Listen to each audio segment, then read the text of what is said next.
중국 후한말에 있었던 일입니다.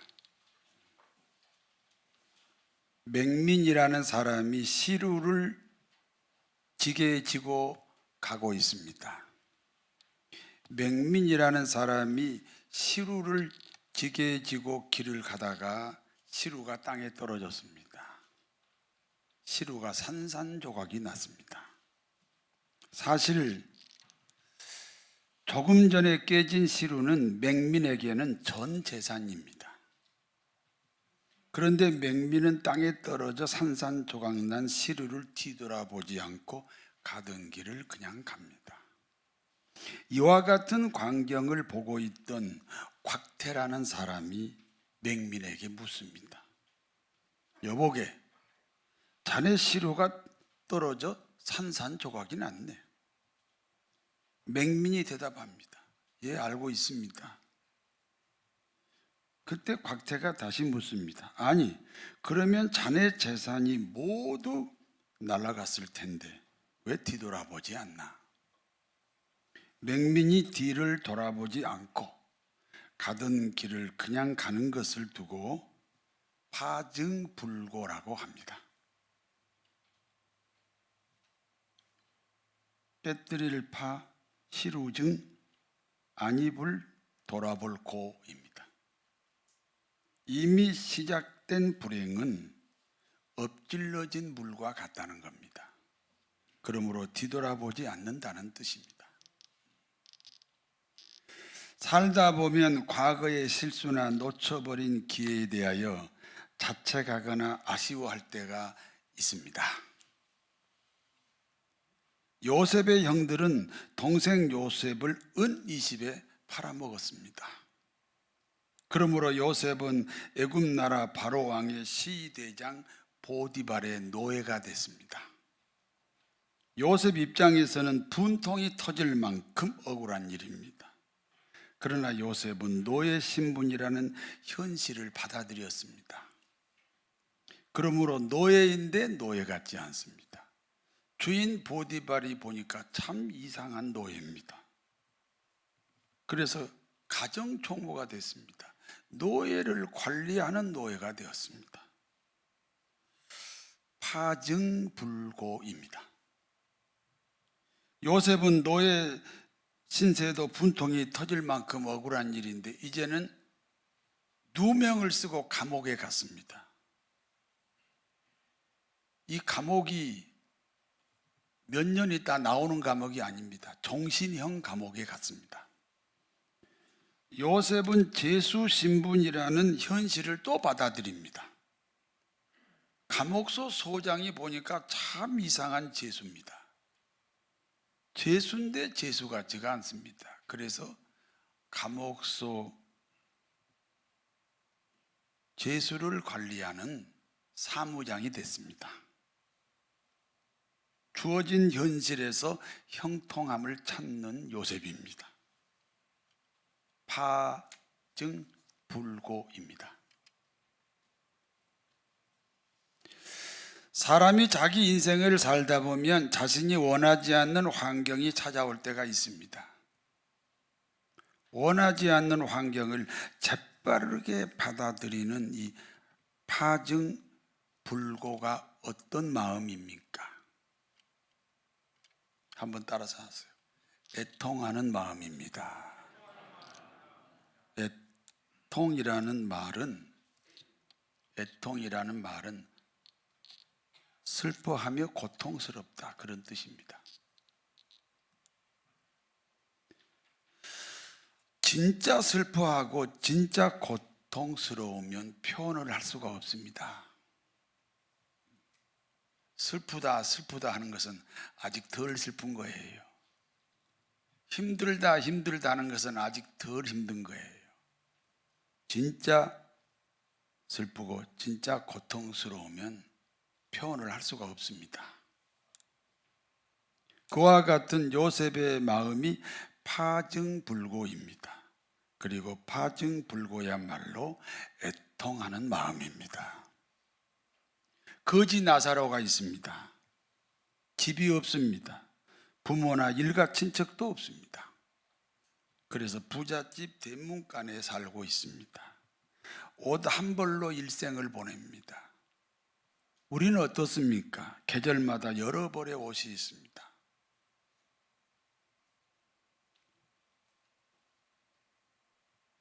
온몸에 종기가 나서 진물이 흐릅니다. 냄새가 고약합니다. 팔이 모기떼가 모여들었습니다. 사람들이 거짓 나사로를 멀리 피해 다닙니다. 혹시 가까이 가면 침을 뱉고 도망을 갑니다.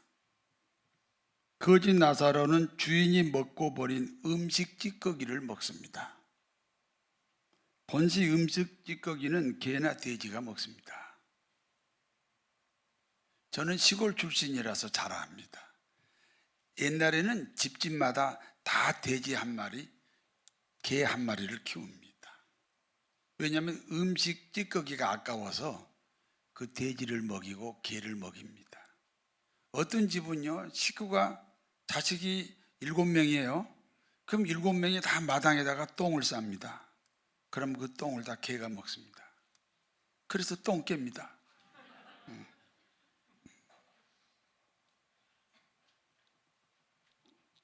그러니까 거짓 나사로는 개나 돼지와 동급으로 살았습니다. 무슨 음식을 먹느냐에 따라서 그 사람의 등급이 정해지지 않아요. 개나 돼지가 먹는 음식 찌꺼기 먹고 살았어요. 그러니까 거짓 나사로는 돼지나 개하고 동급이에요. 거짓 나사로는 자신의 신세 타령 자체가 사치스러운 거예요.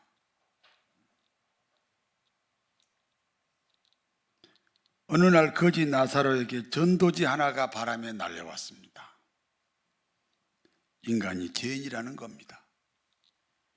거짓 나사로는 자신이 죄인이라는 것을 쉽게 받아들입니다.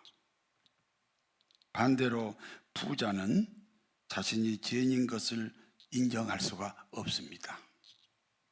부자는 죄를 짓지 않았고 거짓 나사로는 죄를 많이 지어서가 아닙니다. 마음의 차이입니다. 거짓 나사로는 애통하는 마음이 있었고 부자는 애통하는 마음이 없습니다. 전도지 내용에 또 이렇게 기록되어 있습니다. 죄의 값이 사망이다. 거지가 생각합니다. 그렇다. 죄를 지었으면 벌을 받아야지.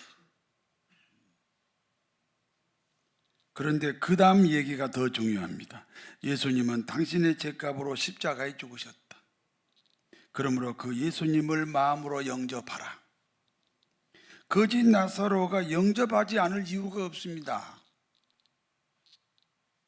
거짓 나사로가 그 예수님을 영접하지 않을 이유가 없는 이유가 뭡니까? 애통하는 마음 때문입니다. 반대로 부자는 예수님을 영접하지 않습니다. 마음이 부자입니다. 그러므로 애통하는 마음이 없습니다. 애통하는 마음이 없는 부자는 지옥을 갔습니다. 그러나 애통하는 마음을 가진 거짓 나사로는 천국을 갔습니다. 욥이라는 사람이 있습니다. 욥은 하나님이 인정하는 의로운 사람입니다. 온전하고 정직하여 하나님을 경외합니다. 온전하고 정직하여 하나님을 경외하는 욥은 하나님으로부터 많은 복을 받았습니다. 아들이 7명이고 딸이 3명입니다. 양이 7,000마리입니다. 낙타가 3,000마리, 소가 500여리, 암나귀가 500마리입니다. 당신은 양이 100마리면 부자에 속합니다. 그러니까 욥은 양의 숫자로만 계산하면 부자의 70배 부자입니다. 낙타나 소나 나귀까지 계산하면 부자보다 대충 100배나 더 부자입니다. 제가 전혀 놀라지 않을 줄로 알았습니다. 부자를 포기하셨습니까? 부자의 100배 부자입니다. 사실 욥의 자랑거리는 재산이나 자식이 아닙니다. 하나님이 인정하는 신앙인입니다. 여러분, 하나님에게 인정받은 신자가 되어야 합니다. 그와 같은 욥에게 환난이 찾아왔습니다. 어느 날 10명의 자식들이 모두 죽었습니다. 어느 날 그 많은 재산이 한순간에 잿더미가 됐습니다. 그리고 욥 자신은 병이 들었습니다. 욥의 부인은요, 병든 자기 남편을 손가락질하고 저주하고 침뱉고 도망갑니다. 그와 같은 환난 가운데 욥이 이렇게 고백합니다. 욥기서 3장 1절에서 10절 말씀을 제가 봉독해 드립니다. 그 후에 욥이 입을 열어 자기의 생일을 저주하니라. 욥이 입을 열어 이르되 내가 난 날이 멸망하였더라면 산의 아이를 베었다 하던 그 밤에 그리하였더라면 그날이 컴컴하였더라면 하나님이 위에서 돌아보지 아니하셨더라면 빛도 그날을 비추지 아니하였더라면 어둠과 죽음의 그늘이 그날을 자기의 것이라 주장하였더라면 구름이 그 위에 덮었더라면 흑암이 그날을 덮었더라면 그 밤이 캄캄한 어둠에 잡혔더라면 해의 날 수와 달의 수가 들지 않았더라면 그 밤에 자식을 베지 못하였다면 그 밤에 즐거운 소리가 나지 아니하였더라면 나를 저주하는 자들 곧 리워야단을 격동시키기에 익숙한 자들이 그 밤을 저주하였더라면 그 밤에 새벽별들이 어두웠더라면 그 밤이 광명을 바랄지라도 얻지 못하며 통틈을 보지 못하였더라면 이는 내 모태 문을 닫지 아니하며 내 눈으로 환난을 이는 내 모태의 문을 닫지 아니하여 그래서 내 눈으로 이 환난을 보게 되는구나. 욥이 자기 생일을 저주하잖아요. 자기가 태어난 사실에 대해서 너무 한탄하는 거예요. 내가 태어나자마자 죽었어야 했다. 하나님의 은혜가 없었어야 했다. 그러면 리워야단, 사단의 격동은 없었을 것이다. 지금 욥이 당한 이 모든 환난은 이 사단의 계략이거든요. 그러나 그와 같은 욥의 마음속에 어느 날 애통하는 마음이 생겼습니다. 그 수많은 날들을 환난 가운데 보내다 어느 날 문득 그 욥의 마음에 애통하는 마음이 생겼습니다. 애통하는 마음을 가진 욥의 고백입니다. 지금까지는 나는 하나님을 귀로만 들었다. 그런데 이제는 하나님을 눈으로 보게 되었다.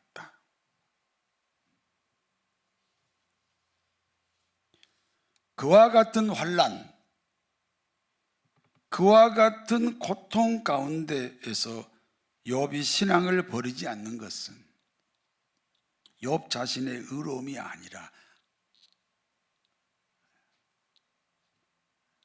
욥이 참 상상할 수 없는 고통을 당했잖아요. 그런데도 신앙을 버리지 않았거든요. 그것이 욥의 의로움이 아니라는 사실이에요. 자신의 신앙심은 자신으로부터 나온 것이 아니라 하나님이 주는 선물이라는 거예요.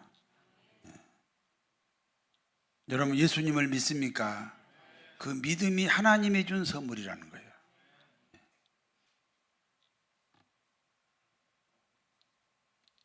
그러므로 지금까지는 주님을 귀로 만들었습니다.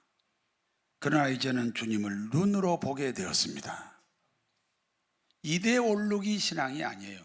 정신적 기독교가 아니에요. 체험 신앙이에요.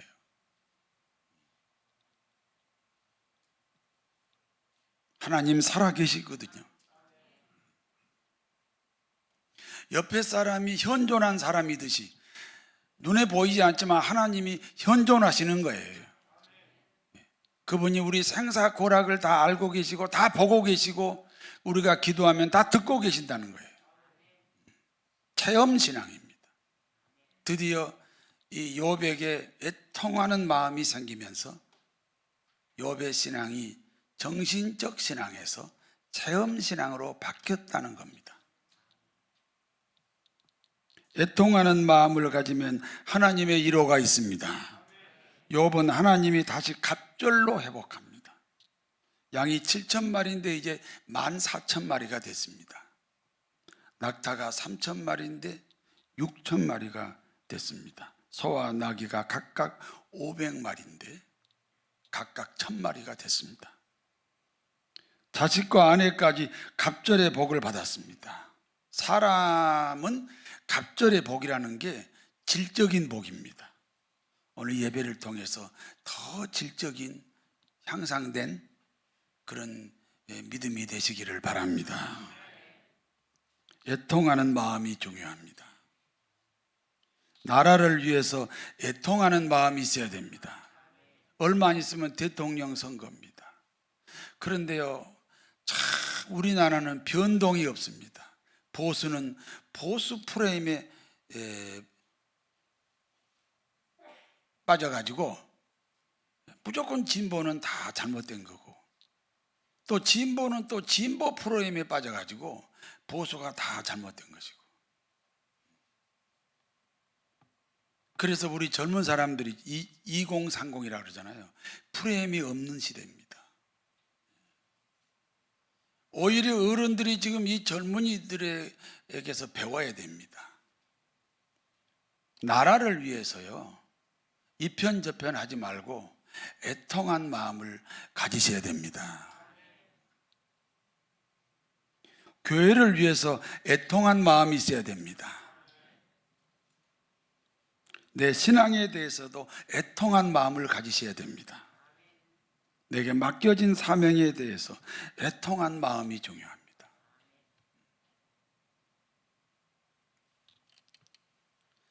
어떤 청년의 이야기입니다. 농사꾼 부모 밑에서 태어났습니다. 사실 농사일은 중노동입니다.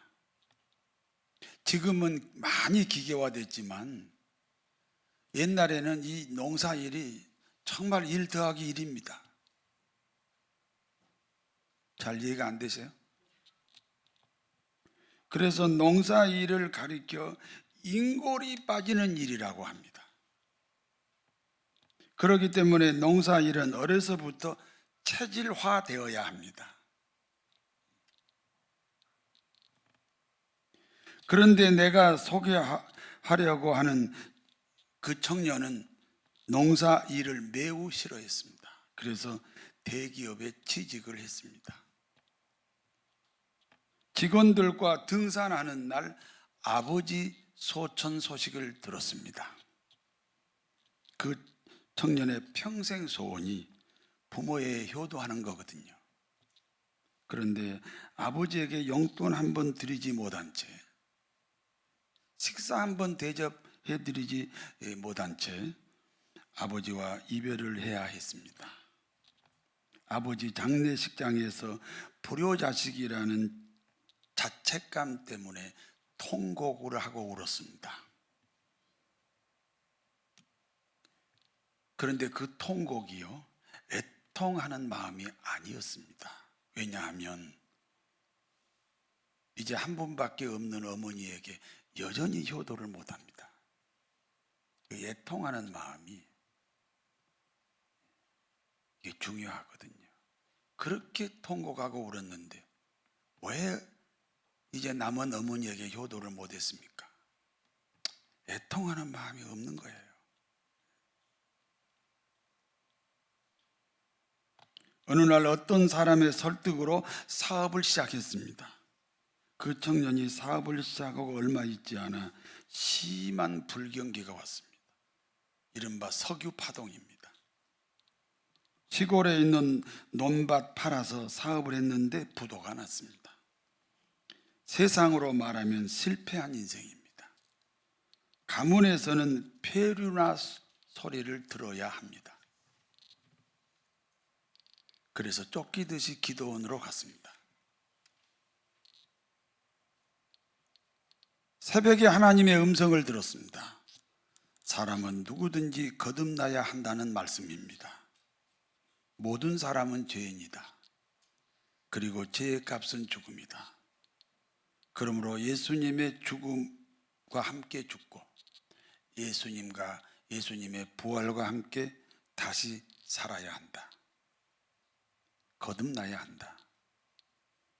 그래서 예수님을 구주로 영접했습니다. 이 청년은 나름대로 신앙의 경력이 많습니다. 어려서부터 할머니 따라 교회 다녔습니다. 중고등학교는 미션 스쿨을 다녔습니다. 그런데 왜 이제야 예수님을 영접합니까? 애통하는 마음이 이제야 생겼습니다.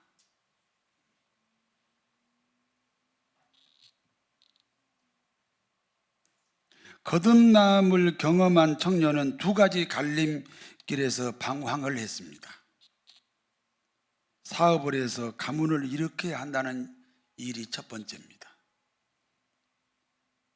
다른 하나는 신학을 해서 목사가 되어 헌신해야 한다는 일입니다. 사실 그 청년은 사람의 도리를 해야 한다면 사업을 해야 됩니다. 부모님께 물려받은 유산을 다시 찾아와야 합니다. 그런데 주님께 받은 은혜는 사업이 아니라 목회자가 되라는 것입니다. 결국 신학을 하고 목사가 되기로 결심했습니다. 예수님께 받은 사랑에 대한 애통한 마음 때문입니다. 마태복음 5장 4절 같이 읽습니다. 애통하는 자는 복이 있나니 그들이 위로를 받을 것이며. 여러분에게 소개한 그 못된 청년이 지금 여러분 앞에 서 있습니다.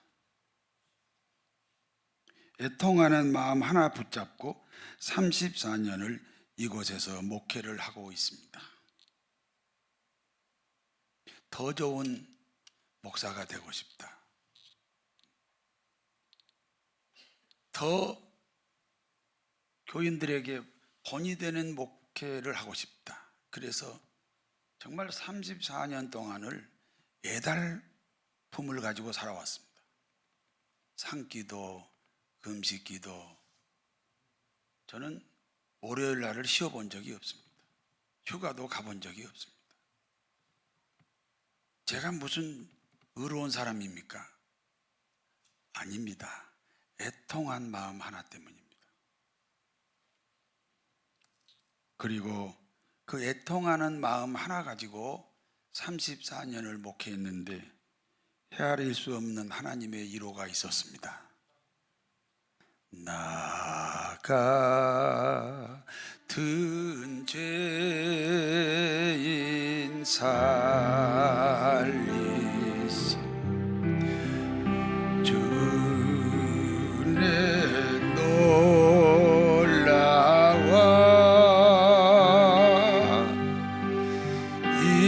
이루던 생명 찾았고 광명을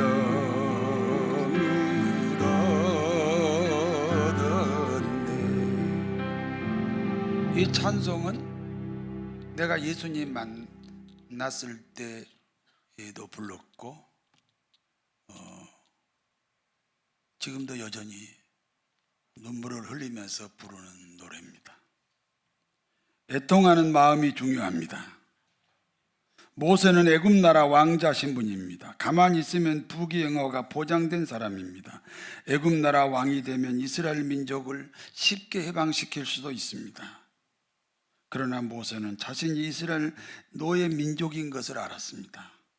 내가 노예 민족이니 노예 민족으로 돌아가자. 내가 노예 민족이니 노예 민족으로 돌아가서 노예 민족을 구원시키자. 애통하는 마음입니다. 결국 바로 왕을 이겼습니다. 홍해도 갈랐습니다. 이스라엘 민족을 구원시켰습니다. 애통하는 자는 복이 있습니다. 하나님의 위로가 있습니다. 요셉은 족장의 아들입니다. 평생 존귀한 상해로 보장이 되어 있습니다. 그와 같은 요셉이 형들에 의해 노예가 되었습니다. 설상가상으로 보디발 아내의 모함으로 종신형 감옥살이를 하게 됐습니다. 그러나 그와 같은 현실을 받아들였습니다. 그러므로 애굽 국무총리가 되고 가족을 살릴 수 있었습니다. 애통하는 자가 복이 있습니다. 하나님의 위로가 있습니다. 욥은 하나님이 인정하는 동방의 의인입니다. 사단의 농간으로 환란이 찾아왔습니다. 욥의 환란 소식을 들은 3명의 친구들이 찾아왔습니다. 욥이 당한 환란이 너무너무 커서 3명의 친구들이 일주일 동안 말을 한마디 못했습니다. 욥은 그와 같은 환란에도 하나님을 원망하지 않았습니다.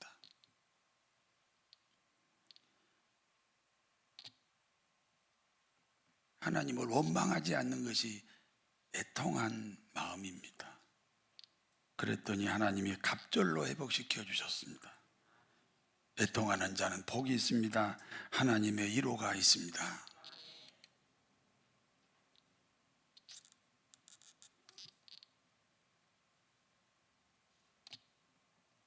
가끔 어떤 친구들이 저에게 도움을 받으러 옵니다.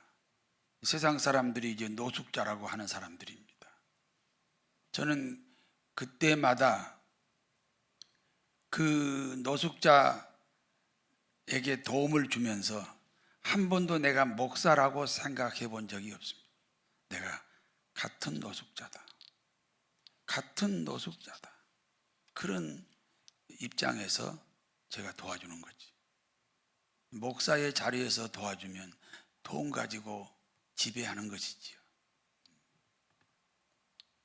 누구를 보든지 어떤 사건을 만나든지 우리 모든 마음에는 애통함이 있어야 될 줄로 믿습니다. 마음으로 보고 마음으로 듣고 마음으로 말을 합니다. 여러분, 마음으로 들어요. 귀로 듣는 게 아니에요. 마음으로 들어요. 여러분, 입으로 말하는 게 아니에요. 마음으로 말을 해요. 여러분, 눈으로 보는 게 아니에요. 마음으로 보는 거예요. 마음 속에 흐르는 눈물입니다. 평생 눈물을 흘리면서 사는 인생입니다. 슬픈 일을 당해서 우는 게 아니에요. 애통한 마음 때문에 흘리는 눈물입니다. 애통하면 복이 있습니다. 하나님의 위로가 있습니다. 애통하는 마음으로 하나님의 위로가 풍성하시기를 진심으로 축원합니다. 전능하신 하나님, 애통하며 사는 복을 주시옵소서. 그리하여 하나님의 위로가 넘치게 하옵소서. 예수님의 이름으로 기도하옵나이다.